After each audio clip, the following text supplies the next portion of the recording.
Spark, Self-Live Part Alert and Reliability Key. Spark itu apa sih? Spark adalah singkatan dari Self-Live Part Alert dan Reliability Key, yang merupakan sebuah sistem informasi berbasis web yang dirancang khusus untuk membantu Central Store di PT GMF Aeroasia terbuka dalam memantau dan melaporkan suku cadang yang sudah atau hampir kadaluarsa. Lalu apa saja sih fitur-fitur yang ada pada web Spark? Sekarang mari kita lihat fitur utama dari sistem Spark ini. Di bagian atas, kita bisa melihat logo Spark dengan keterangan Self-Live Part Alert dan Reliability Key, serta profil pengguna di sisi kiri atas.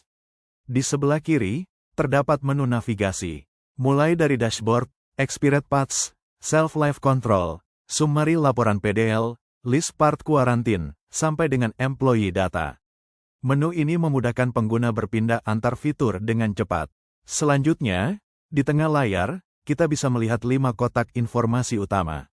Kotak kuning menunjukkan ada 71 parts yang sedang berada di area karantina. Kotak biru menampilkan 17 laporan PDL yang masih dalam status proses. Kotak hijau pertama menunjukkan tidak ada parts yang akan kadaluarsa dalam waktu 7 hari. Kotak merah menandakan ada 1 parts yang akan kadaluarsa dalam waktu kurang dari 3 hari. Dan kotak hijau terakhir memperlihatkan bahwa belum ada laporan yang selesai sepenuhnya. Di bagian bawah dashboard, terdapat 2 daftar progres. Yang pertama adalah list progress PDL chemical, dan yang kedua adalah list progress PDL non-chemical. Masing-masing daftar berisi nomor laporan dan persentase progres yang sedang berjalan. Dari tampilan ini, kita bisa menyimpulkan bahwa dashboard Spark dirancang untuk memberikan informasi penting secara cepat, jelas, dan terpusat. Hanya dengan sekali lihat, pengguna bisa tahu kondisi parts, status laporan, serta parts mana saja yang harus segera ditindaklanjuti. Grafik expired parts, bagian bawah. Judul, Number of Expired Parts, 2025. Grafik batang, bar chart, menampilkan jumlah parts yang kadaluarsa per bulan. Data terlihat meningkat pada bulan Maret, puncaknya di bulan Juni sekitar 60 parts expired, lalu stabil pada Juli-Agustus, dan sedikit menurun di September. Oktober hingga Desember belum ada data parts kadaluarsa, masih kosong. Selanjutnya kita masuk ke menu Expired Parts. Pada halaman awal, sistem menampilkan pilihan tahun, misalnya tahun 2025. Dengan ikon kalender yang sederhana, pengguna bisa langsung memilih periode data yang ingin ditampilkan. Setelah memilih tahun, kita akan diarahkan pada halaman kategori yang terbagi menjadi 2, chemical dan non-chemical. Kedua kategori ini memiliki ikon gudang yang berbeda sehingga lebih mudah dikenali secara visual. Jika kita memilih kategori chemical, maka sistem menampilkan daftar per bulan dalam bentuk ikon kalender. Sebagai contoh pada tahun 2025, di bulan Januari dan Februari tidak ada parts yang expired, bulan Maret ada 2 PDL, April juga ada 2 PDL, Mei terdapat 1 PDL, Juni ada 1 PDL, sedangkan bulan Juli sampai Desember tidak ada parts kadaluarsa. Dengan tampilan ini, pengguna bisa langsung tahu di bulan mana saja parts expired terjadi. Ketika kita klik salah satu bulan, halaman akan menampilkan daftar lebih detail dari parts yang expired pada bulan tersebut.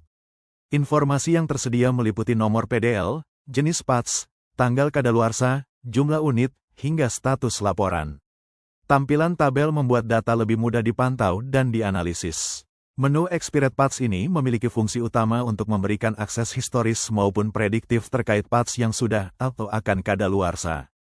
Selain itu, menu ini juga membantu manajemen menganalisis pola parts expired per bulan, memudahkan pembedaan antara parts kimia dan non-kimia, serta menyediakan data yang bisa digunakan kembali untuk audit maupun laporan resmi. Berikutnya kita masuk ke menu Self-Live Control. Pada halaman ini ditampilkan daftar parts yang sedang dikendalikan masa berlakunya. Data disajikan dalam bentuk tabel yang sangat lengkap, mulai dari material number, material description, batch number, hingga material type. Selain itu juga terdapat kolom quantity, unit of measure, tanggal expired atau SLED, jumlah hari tersisa, lokasi penyimpanan atau storage bin, serta plan tempat parts tersebut berada. Di sisi kanan atas, terdapat tombol Import XLSX. Fitur ini memungkinkan pengguna mengunggah data langsung dari file Excel, sehingga mempercepat proses input tanpa harus mengetik manual satu persatu. Dengan adanya menu Self-Live Control, storeman maupun admin bisa memantau patch secara detail dan memastikan semua material yang mendekati masa expired dapat segera ditindaklanjuti. Hal ini sangat membantu dalam menjaga akurasi data inventaris serta mendukung keselamatan operasional penerbangan. Berikutnya, kita masuk ke menu summary laporan PDL. Di menu ini, sistem menampilkan ringkasan lengkap seluruh laporan Part Disposal List atau PDL yang sudah dibuat.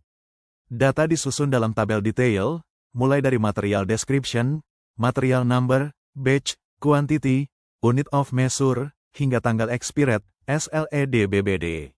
Selain itu, terdapat juga kolom nomor PDL, status laporan, serta keterangan kondisi patch, misalnya apakah sudah expired atau masih dalam proses. Pada tahap berikutnya, kita bisa melihat progres setiap PDL melalui kolom-kolom proses yang lebih mendetail.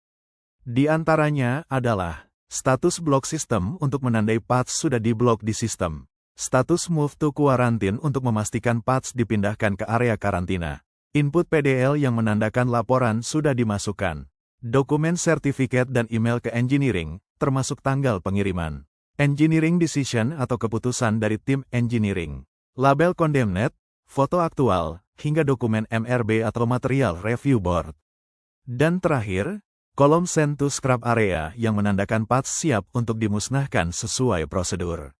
Semua proses ini ditampilkan secara transparan, dengan status done pada langkah yang sudah selesai, serta adanya fitur upload dokumen untuk melengkapi setiap tahapan. Dengan menu summary laporan PDL, manajemen bisa memantau perkembangan setiap laporan dari awal hingga akhir, memastikan seluruh proses berjalan sesuai standar operasional yang berlaku, dan semua data terdokumentasi dengan rapi. Pada menu ini, patch dibedakan menjadi dua kategori, yaitu chemical dan non-chemical, untuk memudahkan identifikasi. Ketika user memilih kategori chemical, sistem menampilkan tabel berisi data patch kimia yang sudah kedaluarsa. Informasi yang ditampilkan meliputi deskripsi material, kode material, nomor batch, jumlah beserta satuannya, per case order, jenis defek yang ditemukan, expired, tanggal kedaluarsa, SLED/BBD, tanggal patch masuk karantina, serta nomor dokumen PDL, problem discrepancy log, yang menjadi referensi. Sistem juga dilengkapi fitur download Slack untuk mengunduh data dalam format Excel dan print untuk mencetak laporan langsung. Dengan adanya fitur ini, pengelolaan patch yang expired menjadi lebih terkontrol, terdokumentasi dengan baik, serta mendukung reliability dan compliance operasional perusahaan.